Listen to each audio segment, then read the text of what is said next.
Welcome back to the GSTL. We had a crazy Protoss versus Protoss, a Phoenix-filled, fun game that we saw, and it was pretty crazy, to be honest. We're not at the Big Bang Theory of fun with flags, but we have fun with Phoenixes, and quite a lot of that. So that was a very interesting game, and that range upgrade really did quite a lot for Tacita. Yeah, range upgrade plus the massive defensive advantage that he had with the Nexus cannon, the high ground, everything else. Even, I mean, his Phoenix is engaged better anyways, but that's partially due to the range upgrade, but what we also had is a lot of creativity today. We have so many people in the live threads on Reddit and on teamliquid.net actually putting up a pretty cool set of pictures. Yeah. We had nice pictures earlier for Mad Bull when he was destroyed. Now we had a pretty awesome one for Tacita. You can check those pictures out at teamliquid.net. You can also just have a look at Twitter, at Calder. I tweeted both of them. It's pretty cool to see people getting creative out there. Yeah. And especially the Tacita picture, we had a laugh or two in the break, and that really caught me off guard. I expected a lot, I did not expect that. Like, you prepared me, you were like, I don't know if you're ready for this picture, and I was like, okay. I was kind of scared, but when I saw it, like the hair on my head kind of flashed back for a second. That was how intense it was. If you want to know who people think Tacita looks like, then you can jump on Twitter and have a look at Calder's last two tweets, feature the two pictures that were taken, or you can just go to teamliquid.net. I'm pretty sure they are also floating around on Reddit somewhere. But now we are focusing on the next match here, which is going to be Tacita versus Bial, Zerg versus Protoss, the GSTL. Then it's HoSeo up against LGIM.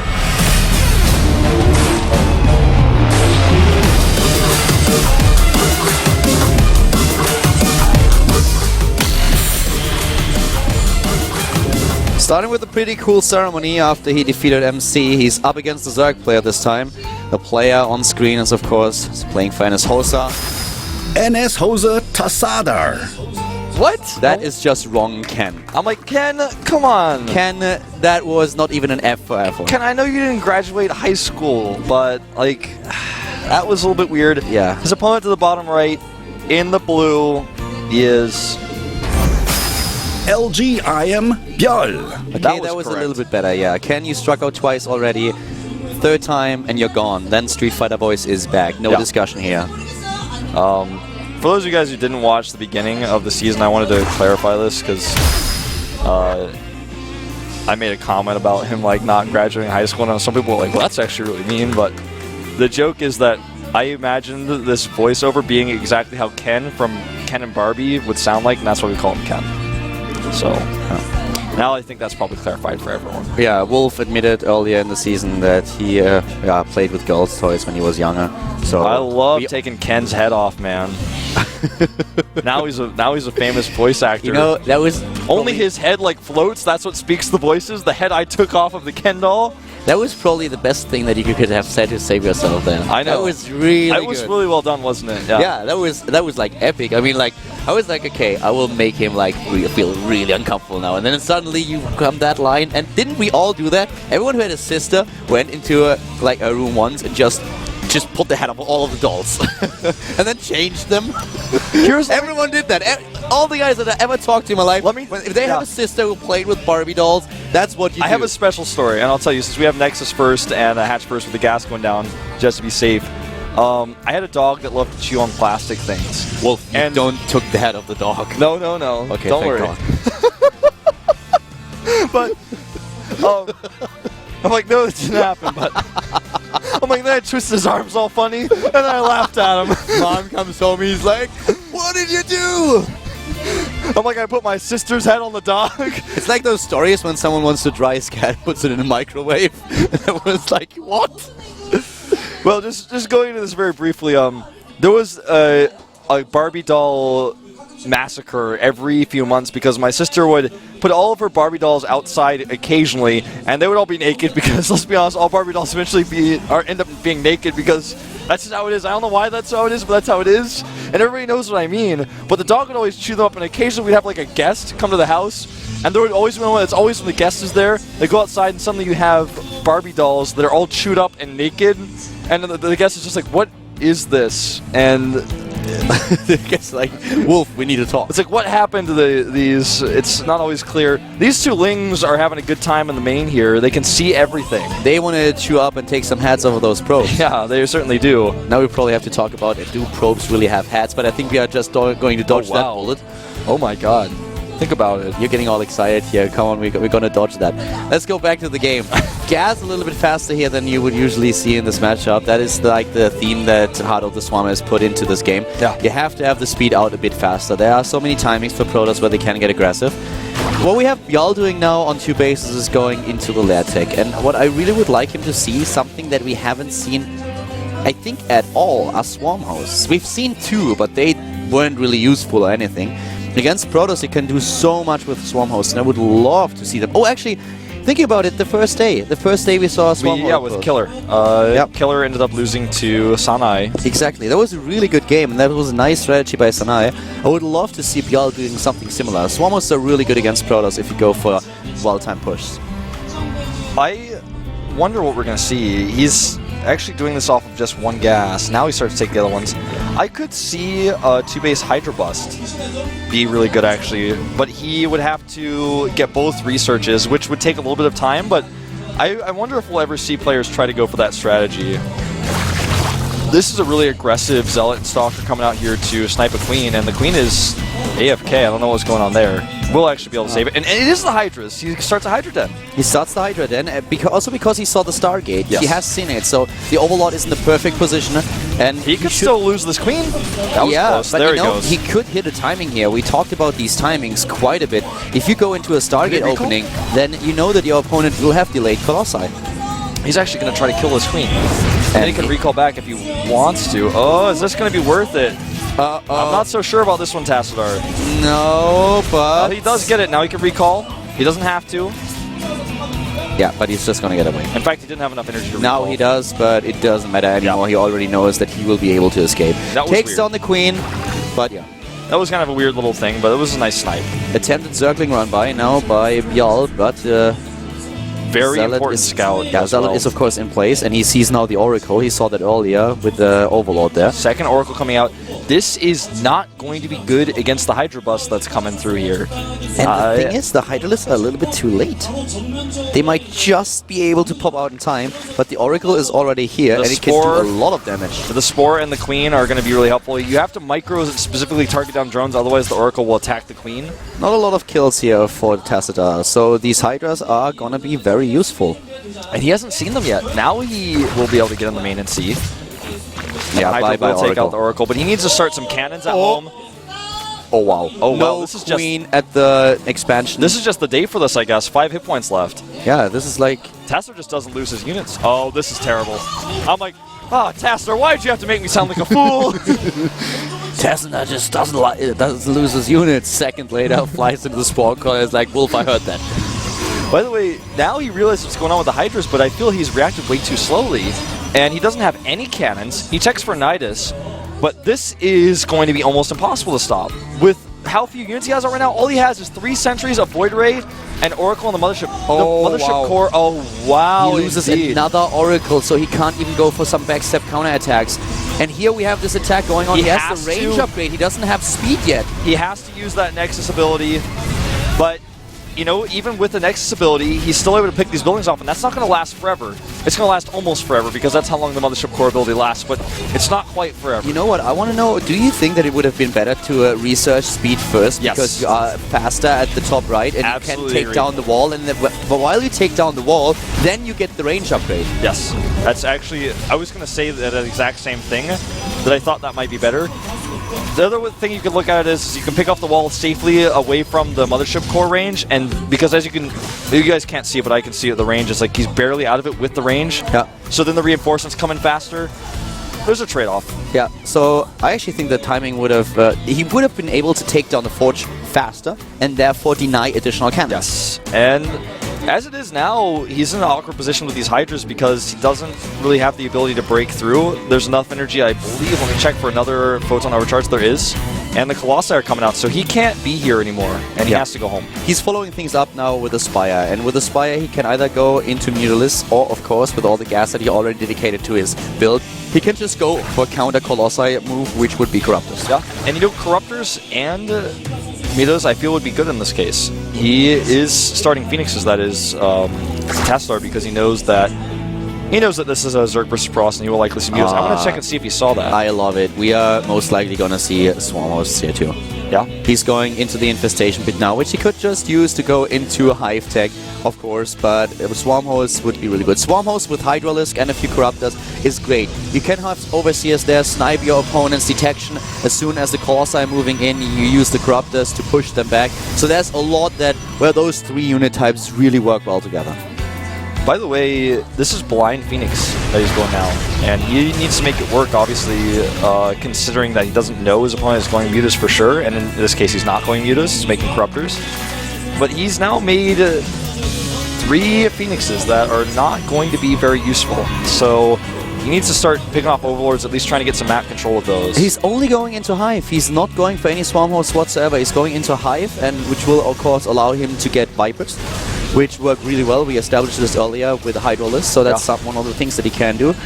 We have also the Corruptors now, and with the Corruptors, he can push those Colossi back. He needs to make sure, though, that he does really focus on not attacking the Phoenixes, and that he right-clicks the Colossi. Yeah, and he has to deal with the Void Rays as well. Void Rays are insanely good against Corruptors now, so with Void Rays in his army, he can do a lot with this. This is going to be a very micro-intensive battle for both sides because of all of the things he's going to have to micro. He needs to make sure he hits that Photon Overcharge on the 3rd. He needs to make his Phoenixes useful, but not lose them to the Hydras. Target his Colossi. On the other side, we're actually going to see this fight now. No, not quite. He's not really going to commit now. He can't do it now. He needs a little bit more before he goes in. Yeah, and here come those Hydras, and also the +2 attack upgrade. So he really wants to strengthen his army before he does anything about it. 4 bases. Keep that in mind. We have 4 bases now against 2. The 3rd just being built by Tassadar. Tassadar, thank you very much. 2 Team League days, it gets a bit... it's hard to remember the names sometimes. And there we have the Vipers. Not 3. Yeah. And also going into the Greater Spire. People have been jokingly calling Swarm Hosts the ground Broodlords, which I feel is... They have Cloak, apparently, that's what they also say about they kind of have Cloak, they can't really move while they are cloaked, so the Burrow upgrade, of course, talking here. But they are a lot faster accessible than Broodlords are because of the better tech that you need for the Broodlords, and this is what we're going to see in this game. Also the Vipers, of course, make it really difficult to utilize those ranged units like the Colossi later on. You can always just abduct them into the army and then make sure that the Hydras get a good shot at them. Because the Broodlings are melee units, there's just a little bit of a different effect. The Swarm Hosts fire like Marines do. Well, that was weird. We got Titans on Nexus for a second. But the Broodlings surround the Swarm Hosts fire. It's a little bit different. I wouldn't say that they're really that related to each other, but you're right. He could actually have put a lot more pressure on earlier if he wanted to. But what he's doing here is very safe and very Wings of Liberty-esque with Hydras. It's basically a build where he has Hydras instead of Infestors. Look how scared Tassadar is to really move out in this game. Bjal is dominating the map, and he is taking another base. He is everywhere. Tassadar is trying to camp on these 3 bases, turtling exactly as you said, and going into a massive army that can then take Bjal on. Yeah, he hopes he can take him on. These Viper pulls are already starting to be great. One Colossus gets... Oh, that was disgusting! He just grabbed that Colossus and threw it into the Corruptor's mouth. He was basically one-shotting the Colossus. You know, they looked a little bit like the finishing move for Mortal Kombat when you play against Scorpion. Colossus, yeah, that's exactly what that looked like. Get over here. Get over here and then pump! That was very... That was... I mean, if Colossi had... Oh, look... Oh, this is just... This is exactly what Vipers are for. He takes out the first Colossus, the other one is still alive. Tassadar is trying to pull through here. And he's doing a good job. Yeah, Bjal has to move back. He doesn't have the Broodlords just yet, but here they are. Not Corruptors here either, and if he targets with his Void Rays, which he should be doing on those Broodlords, they should fall very quickly. Now he starts to do it, but there are enough Hydras here, and he's not targeting his Colossi. Tassadar is losing a lot of units here. The Void Rays are trying to escape, but we have Bjal in pursuit, taking down 1, 2, and 3. This is getting pretty intense here. 50 supply deficit now for our Protoss player. Bjal still has those extra bases. He's upgrading into Adrenal Glands now for the Lings. Could use them as a run-by attempt at the 3rd. Yeah, he has a lot of links. I mean, the total of links he has right now on the map is 58. It's more than you normally see in this matchup. But when you pull Colossi into links, it has a very different effect than just running your links to attack Colossi on A move. Those Zerglings, when you actually use Abduct to get Zerglings a good shot at the Colossi, they are eternally grateful. For 2 years, they have suffered at the hands of Colossi, and now they're getting their revenge. Exactly. Heart of the Swarm is all about vengeance. It certainly is. Not only in the campaign storyline, but also in this multiplayer man. Wow, so many spine crawlers. Yeah. This is looking worse and worse for Tassadar. He's backed in the corner right now. He wants to get the second Stargate up to get more Void Rays. He's also researching, or starting to research, the attack upgrades. While we have Bjal even going into the second Spire, one upgrade path is not enough for him. He wants to go into double upgrades. You know, he doesn't have enough money, Tassadar, that is, to make a Templar Archive. But that's what he really wants against the Vipers.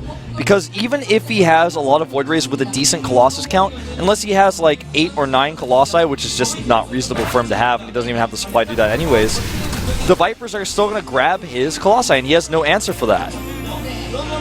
One of the things that the Vipers haven't shown us just yet in this game is Blinding Cloud. So far, he's been really focusing on Abduct to get those Colossi out of the picture. It's not something we see all too often in this matchup just yet, but I think that will change. He is remaking those Vipers now, one at a time. He's Look at those upgrades in general that he's getting. It's not only the air upgrades, it's also just the range, the attack upgrade for range and for armor. He is way ahead of his opponent at this point. Tassadar is really struggling. Double Stargate now, following up the first 2 that he built. He really wants to get into a massive air army, and he's building up a very sizable army. At this point, can he really fight against the composition? He's going to try. The Void Rays are charged here. That is not what any Zerg wants to see with their Corruptors. Once the Void Ray charge is overloaded, though, he's going to have to wait, and this is a fight that, well, I don't know, that's not quite how Void Ray is working anymore, Tassadar, but he's going to have to wait, and this is the good time for the Corruptors to try to fight again.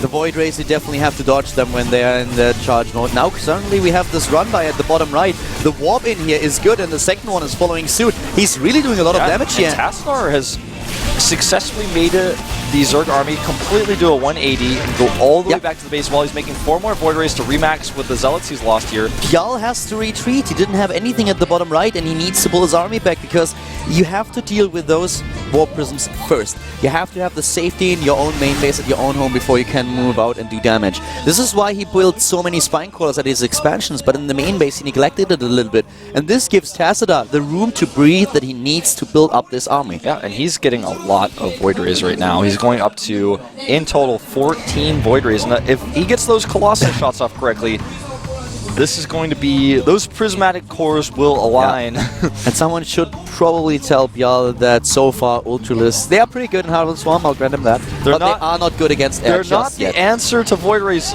yet.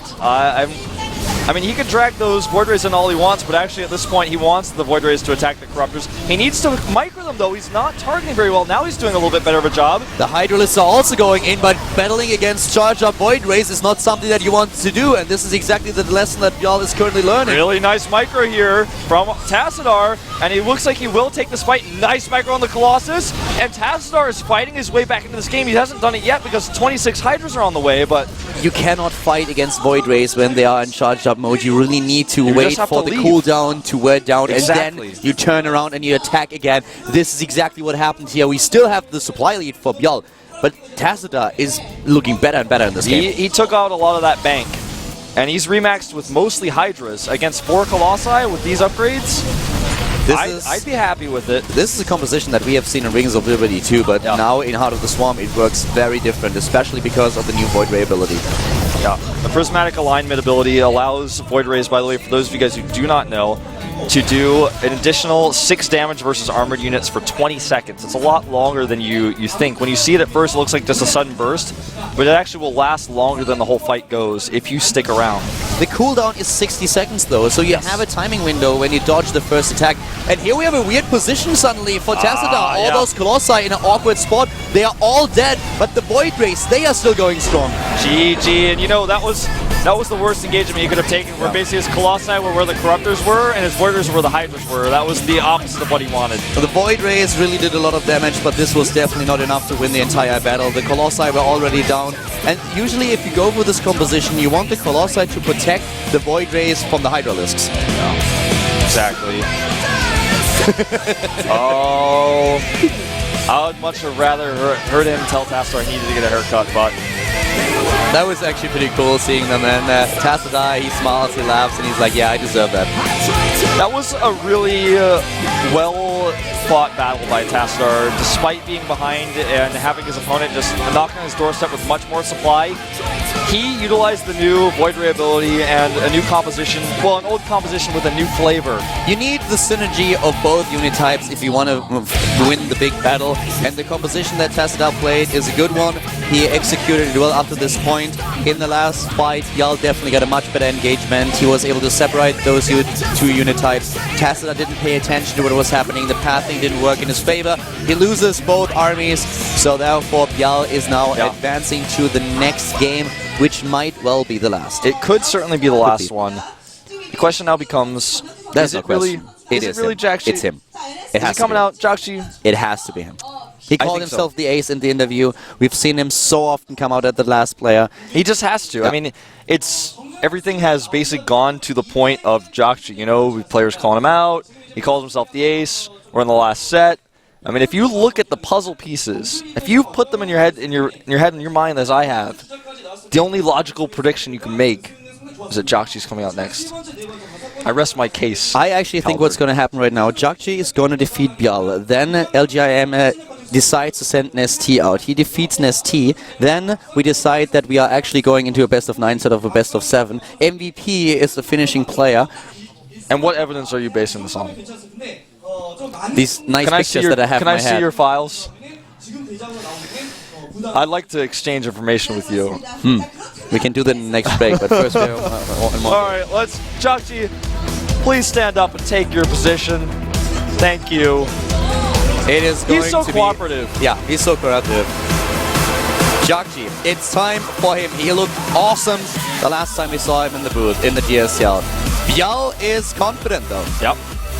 By the way, Kelder, your earlier statement that you made regarding the order of the players coming into the booths is rendered false immediately by the fact that it was already revealed earlier today that Seed would play third. Oh no, Seed would then play later. Well, we decide that we go into a best of 11 instead of a best of 9. Hey, this I hadn't considered this option where we suddenly change things into a best of 11. Yeah, we are best of 7 first. Then GOM decides, hey, this is so awesome. We need to have a best of 9. Then they were like, wow, this is getting better and better. Now we go into a best of 11. This is exactly the fantasy that I share with so many fans out there. I'm pretty sure that's actually accurate. Well, I can see how you arrived at that conjecture. I don't really think that it's going to happen, but I feel that a lot of people agree with me when I say I would like it to happen. Color, my tie has dragonflies on it. Yep, the tie has dragonflies on it? Yeah. Oh, that is... Oh, mine you have dragonflies. Our ties have polka dots and dragonflies. Have you ever had a tie with polka dots and dragonflies? The funny thing is that we all the time play a mobile game that's called Dragonflight. There is a connection there. By the way, I highly recommend... are telling us something. We haven't actually talked about this game for some reason on air, but I highly recommend checking out Dragonflight on your mobile phone. If you have to be on the subway a lot, you are commuting a lot, definitely get it, and compete with your friends in high scores. I actually kicked everyone's ass last week with an 80,000 point score, so if you can beat that, send me a picture. Yes, a picture. Screenshots only, exactly. Please. Screenshots only. There is, if you just tell me, I'll be like, well, where's the evidence? I had 67K this week. It was okay. Yeah, probably the most quoted line on the internet is pick or it didn't happen, and that's also true for Dragonflight records. Well, if you want to take a picture of this, you can. Jakshi is out. People are calling this team Team Jakshi because he has been the only one able to, stand tall, stand strong for his team. Like I said before, he was once just a player. Now he is a leader. He's up against the new IM player, Bjal, the former Fnatic Zerg. what are we going to see out of Joxy? Will he be aggressive, or is he just going to play for the late game? You know, while we're waiting for the game to start, I want to give a quick shout out to all the people out there. I just passed 20,000 followers on Twitter, and I feel this is all thanks to the soccer fans that we have, and of course to all the people that are watching the GSL. So thank you guys very, very much. Highly appreciate it. Yeah. By the way, everyone who hasn't followed me needs to do that right now. Proxy Wolf. My Twitter is Proxy Wolf. By the way, did I mention Twitter again? my Twitter is Proxy Wolf? Please follow me. And You're getting desperate. I really appreciate when people follow me on Twitter at Proxy Wolf. Anyways, before we jump into this game, I'd like to mention, please follow me on Twitter at Proxy Wolf. Let's jump into Joxy versus Bjell. It's all up to Joxy, the last remaining player for NS HoSeo here at the GSTL Pre-Season with Calder and Wolf.